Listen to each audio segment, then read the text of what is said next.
This podcast is for informational purposes only and is not an offer or solicitation of an offer to buy or sell securities.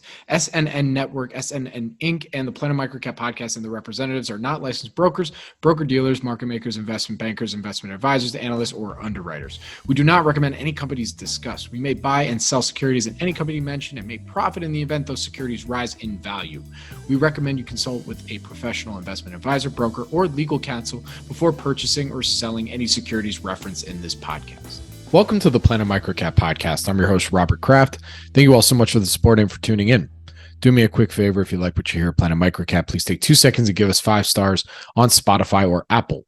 This helps with the search engine so that more folks can also discover and engage with all things microcap stocks. And if you'd like to get everything, all of our content that we do here at Planet MicroCap, please subscribe to our Substack. It's microcapnewsletter.substack.com. That's where you'll be notified about everything that we have going on in terms of content, as well as our upcoming events. Speaking of which, the Planet MicroCap Showcase Vegas, happening April 30th through May 2nd, 2024 at the Paris Hotel and Casino. We just announced our first keynote and speaker. Andrew Walker, host of the Yet Another Value podcast, will be back to host a keynote Q&A with legendary small microcap investor, Bob Rabati. This is a conversation you will want to see in person. Our event brings together the best investors and thought leaders in microcap, quality microcap investing opportunities, and above all else, the most fun and highest return on your time that you could ask for. There's more announcements to come, but registration is open. If you'd like to register to participate, please visit planetmicrocapshowcase.com. See you in Vegas. Now, my guest on the show today is Caitlin Cook, better known as @DeadKateBounce on Twitter X, and head of marketing and communications at Hxro Network. This is a special edition pod because we had some breaking news. On Wednesday, January 10, 2024, the SEC approved the listing and trading of a number of spot Bitcoin exchange traded product shares. Caitlin is my go-to person for all things crypto, whose sole focus is educating the masses about crypto. From when we worked on her podcast together, the DeadKateBounce Experience, almost every guest made the same point that one way to bridge the gap between early crypto adopters and traditional finance, or TradFi, would be when Bitcoin ETFs were approved by the SEC. Well, the day has come. Despite the very appropriate Kryptonian, and that's Kryptonian with the C, social media blunder on January 9th, we now have Bitcoin ETFs. And Caitlin and I break it all down. So thank you again for tuning into the Planet MicroCap Podcast, and please enjoy my interview with Caitlin Cook. Caitlin, what's up, dude? How you doing, man? It's been a while. I mean, you know, we're chilling. It's the new year. Happy New Year. We can still say that, right? It's January 11th. We're recording this. We're still good. Yeah. Yeah, we're still in the clear on that for sure. But it's been a crazy year so far, and it feels like definitely more than 11 days.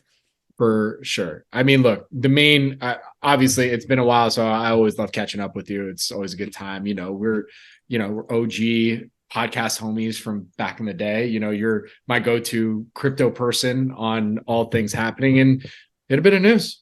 Because I'll tell you, to be honest, amongst public markets and what we do here, the most exposure I had to any kind of crypto in 2022 was just really reading Going Infinite by Michael Lewis. And that was kind of it. So to see this, I had no idea that even this week this was happening. So tell us the news. The Bitcoin ETF approval, SEC got hacked yesterday. Now it's not. It's actually happening. So what's going on? What approval? How'd this all come to play? Well, it started a long time ago. I think the first Bitcoin ETF application ever was in 2013 by the Winklevoss twins of Gemini. I submitted the first application, again, 2013. It's 2024. So finally got, I believe 11 approvals went through yesterday, total from different asset managers to have a spot Bitcoin ETF approved. And really the whole saga on that, I mean, it's just been a back and forth with regulators for a long time with all of these applicants to, submit their applications, get feedback, apply all of the changes, like a please fix, if you will, on these applications time and time again. I think it eventually backed, the SEC and those who were opposing it into a corner when all of these different, applicants had kind of been going back and forth for this long, cooperating and making changes and whatnot, and just bearing with them and really not backing down. So as of end of day yesterday, or market close for traditional markets yesterday, those applications got approved by the SEC. Apparently, I just learned, literally right before this recording, the SEC actually did put it up to a vote, and it was 3-2, I believe. Gary Gensler voting to approve.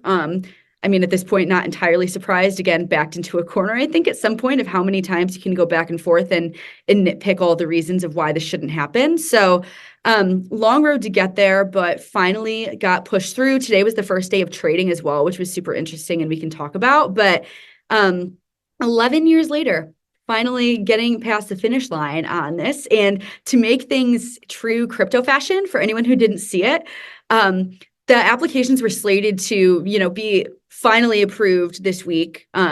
Obviously could have still been denied, I suppose, but again, kind of reached like a boiling up point. Most people were expecting it to get approved at some point this week.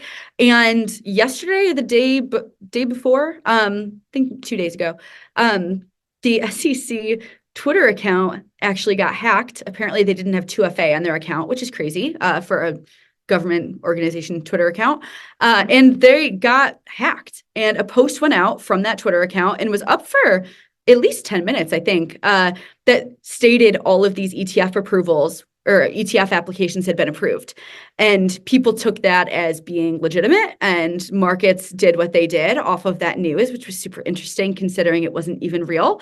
And then Gary Gensler came out with a tweet saying that the SEC's account had been compromised and that the applications had not been approved. So a lot of a roller coaster to a week that we already thought was going to be crazy ended up getting approved at the end of day yesterday, again, like within 24 hours of that breach happening. So thankfully that didn't cause any hiccups with the approval process. Just a very bad look for the SEC and very on brand for crypto. You just have to at this point because it's been such a drawn out process anyways. And then of course this happens right when we get to the pinnacle of things. My favorite, I was telling you this offline, like my one friend that's still in crypto, like that, like within seconds, just like, yeah, there we go. And then I had to, let him down nicely and say, it's a hack, but hey, he was proven right. It happened, So, for those that haven't been following crypto as closely as you have, obviously, and, I was previously to 2022. Why is this a big deal? Why is this such a big deal for the crypto industry in 30 seconds or less? No, I'm just kidding. Why is this a big deal? Well, for context on where I'm coming from with it too, just for anyone listening, prior to working in crypto, my first job out of college was selling ETFs to financial advisors, institutional allocators, the whole shebang. So this has been kind of deja vu for me of everyone, finally getting out of traditional finance and moving into crypto. And now everyone in crypto talking about ETFs in traditional finance, which is the one space I worked in before this. So full circle moment.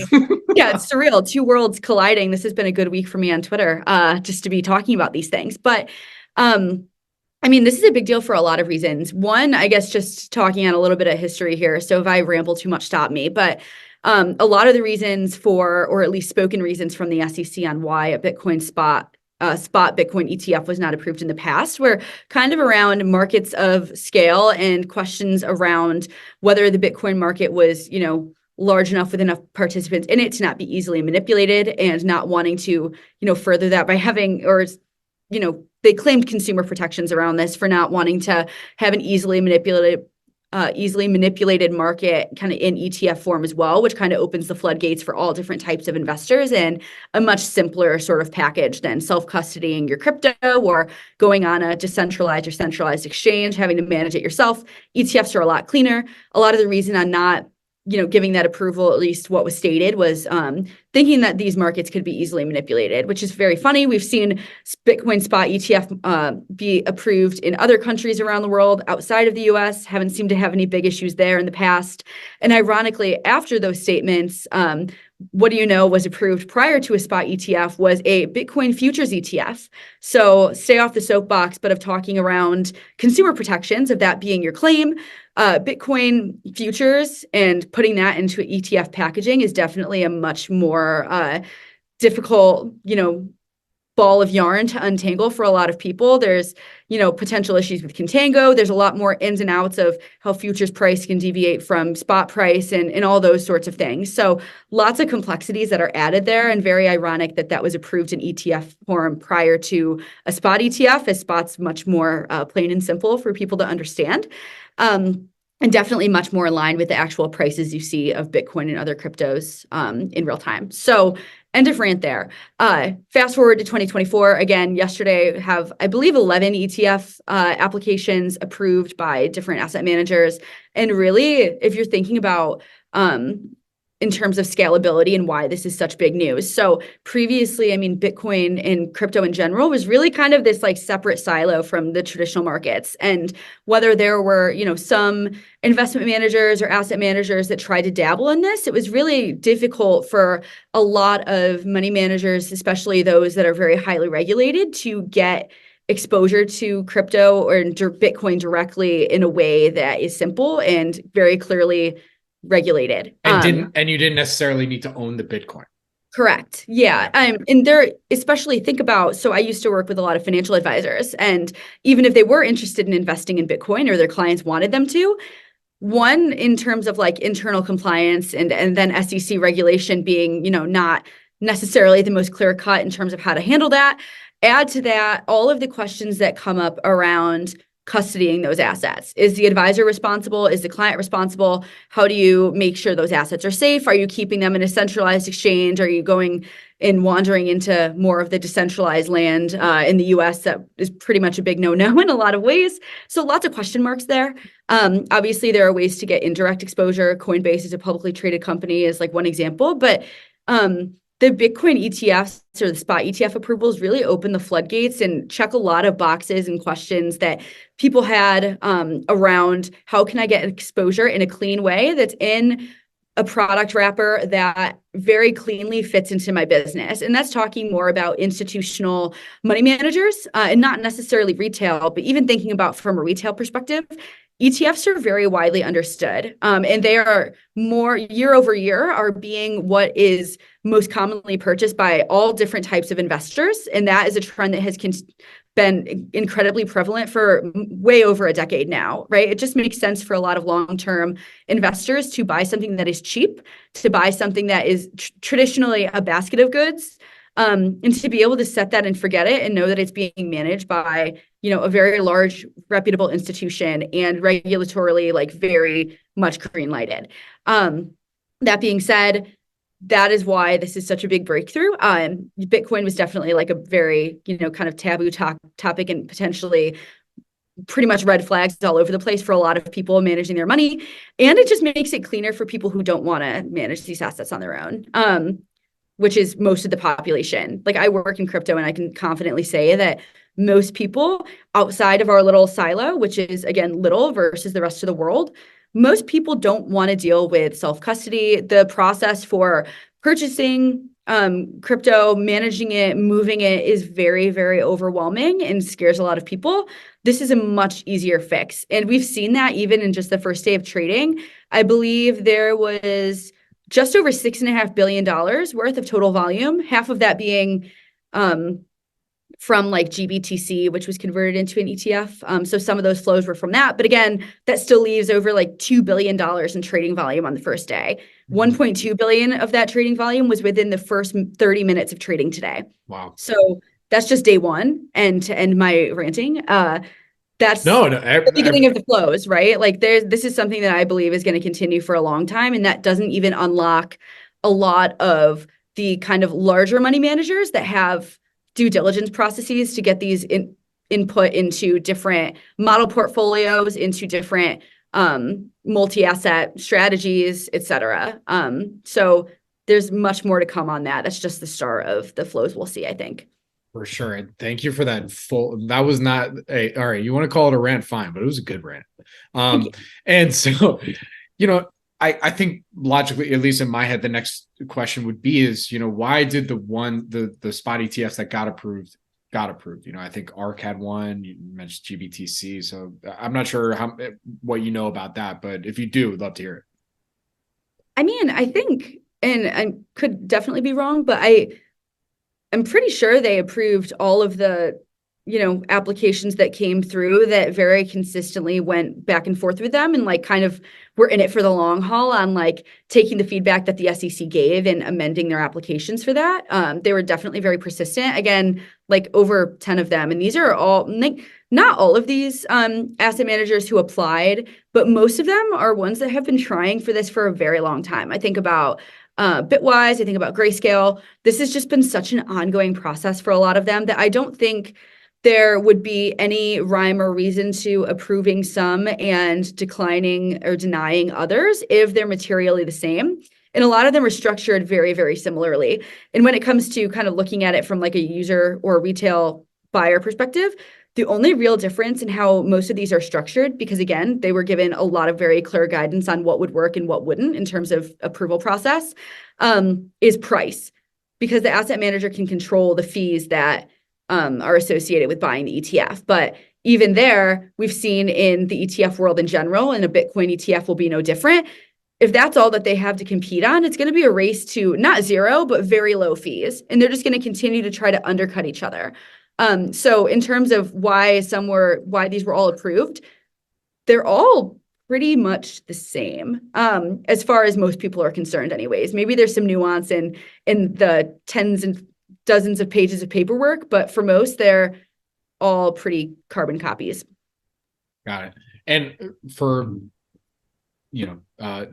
noobs like me that haven't been studying the, spot ETFs and Bitcoin, on Bitcoin, what's in it? Is it really just a straight bet on the Bitcoin itself, or is there are some of the ETFs have other holdings within that?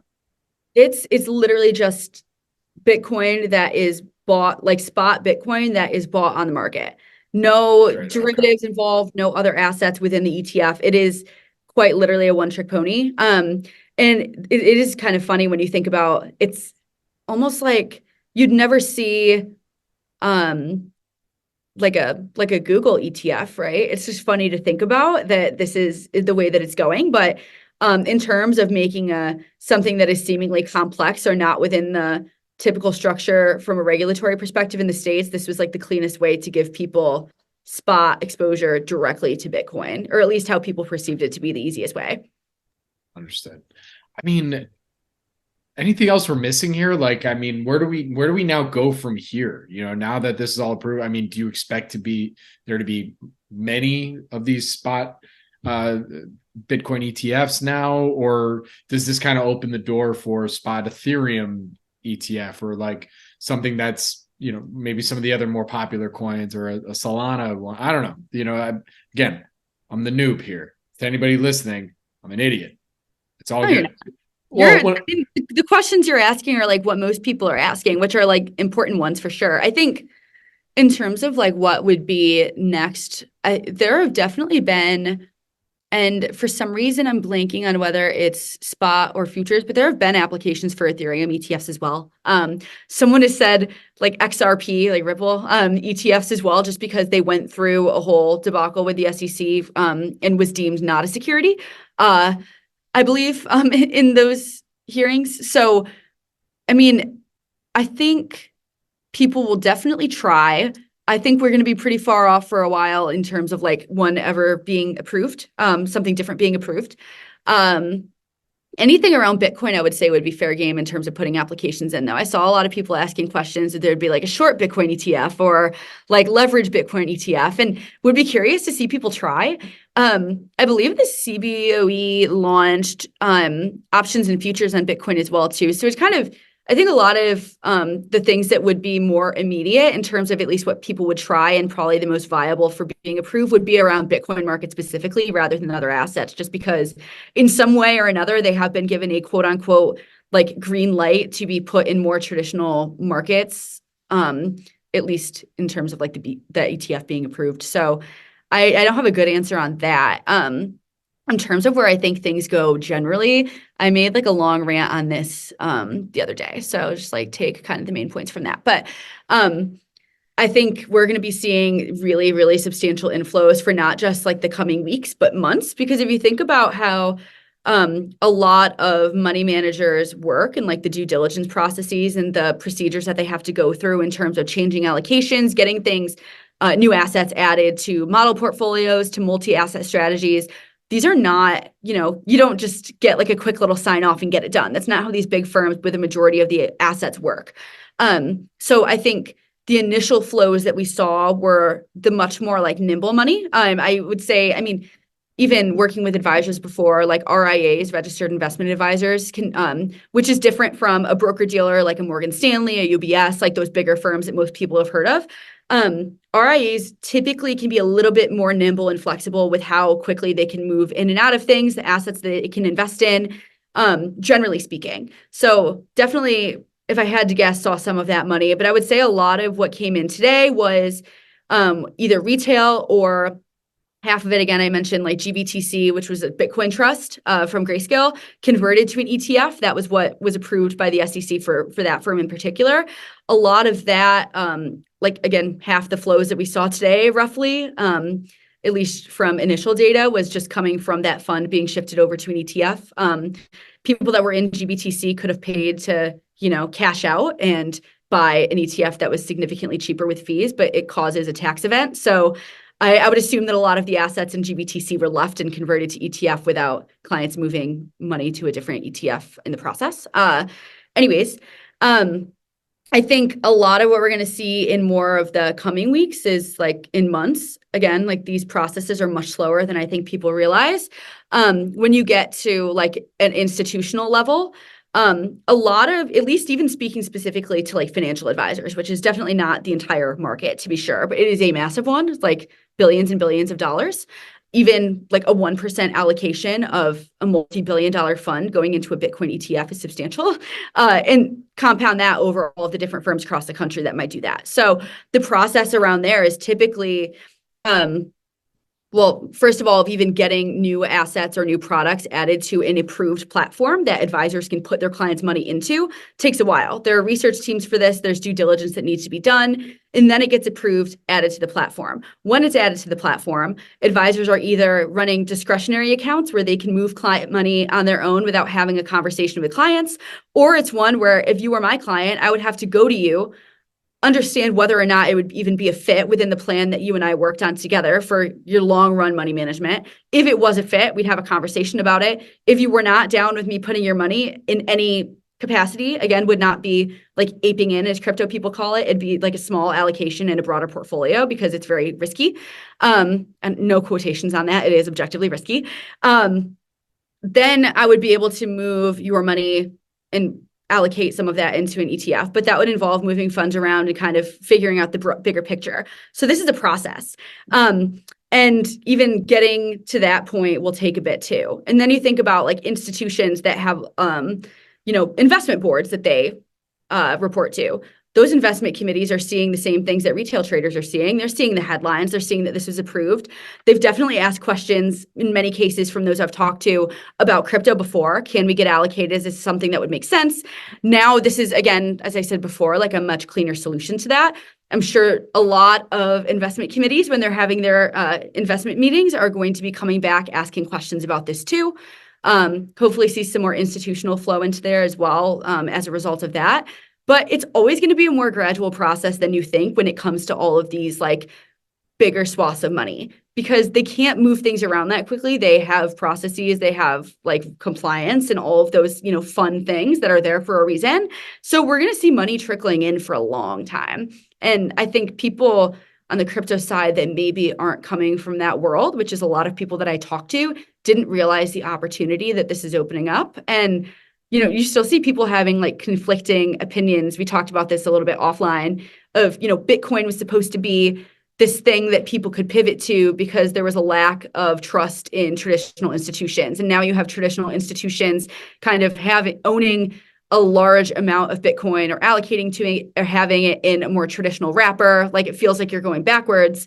But if you look at the opportunity that's there, that's going to be like millions and billions of dollars going into this market. Mm-hmm. So it's just such a big opportunity, and it's really crossing a chasm of this thing that was always over here and people weren't really sure what to do about it, how to get into it.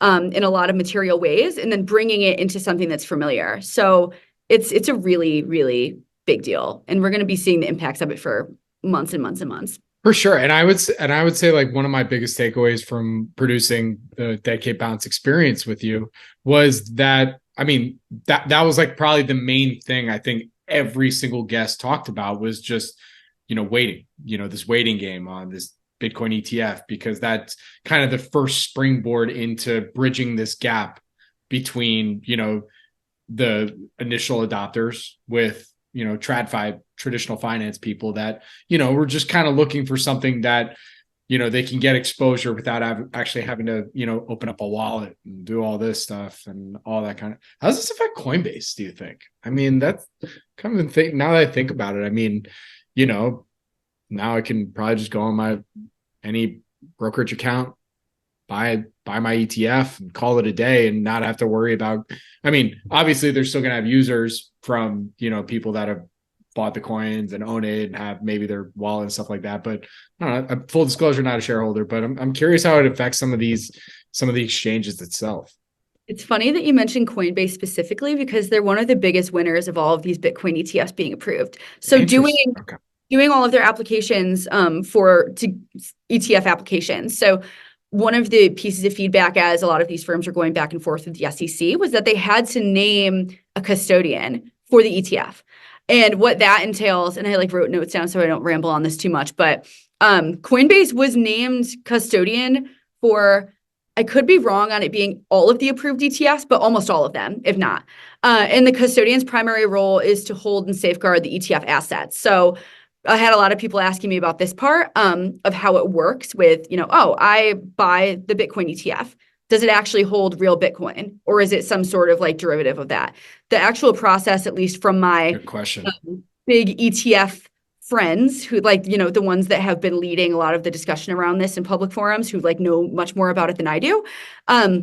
Simplistically, so to create new shares of the ETF, cash is sent to the fund itself. Once the fund receives cash, it will purchase Bitcoin ASAP on the market. So any net flows into a spot ETF are buying spot Bitcoin, and net outflows cause a spot Bitcoin sale. So it is much simpler, I think, from that regard than people think it will be. Had some questions on if it would be limit orders or market orders, or if there's a specific way to do it. And the real answer on that, I think, at least to my knowledge, is that whatever gets you best pricing, which should make sense for in terms of consumer protections and all of that. So there aren't really restrictions around the how or the type of orders that are put in, but it is bought on the market. And Coinbase, even if there aren't people buying spot Bitcoin through them and buying the ETF instead, Coinbase is winning big on this one.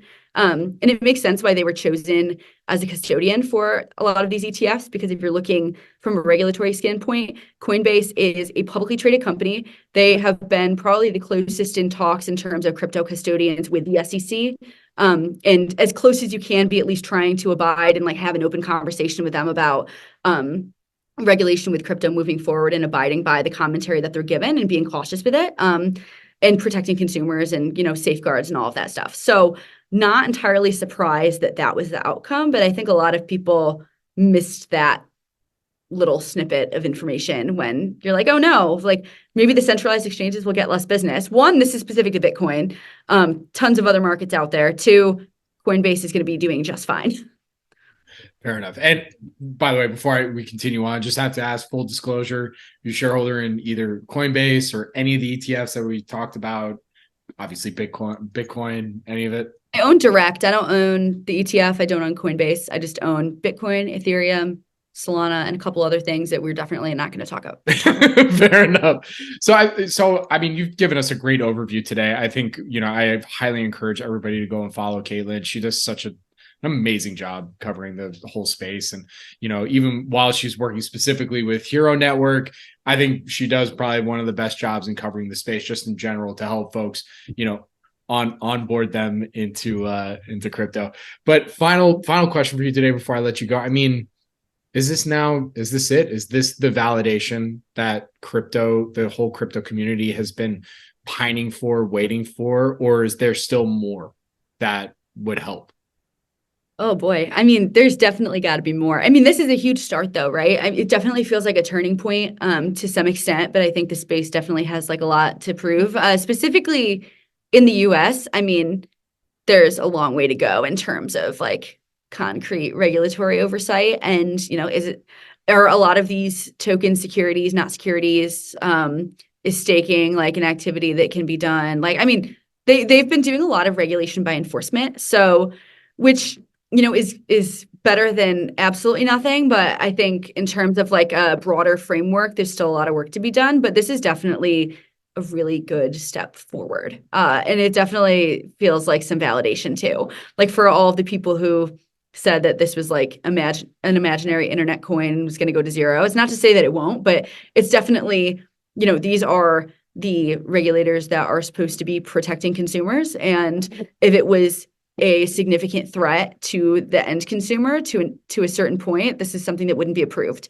And whether you like it or not, think about a whole bunch of different projects or assets and asset classes and things that you might not like or think that have like a very bright future, but there's still products on the market that are giving consumers the choice to decide for themselves. So this is a good step forward for sure, but definitely not the last of the conversations that need to be had. I'd say more so the start. Very cool. I'm pumped.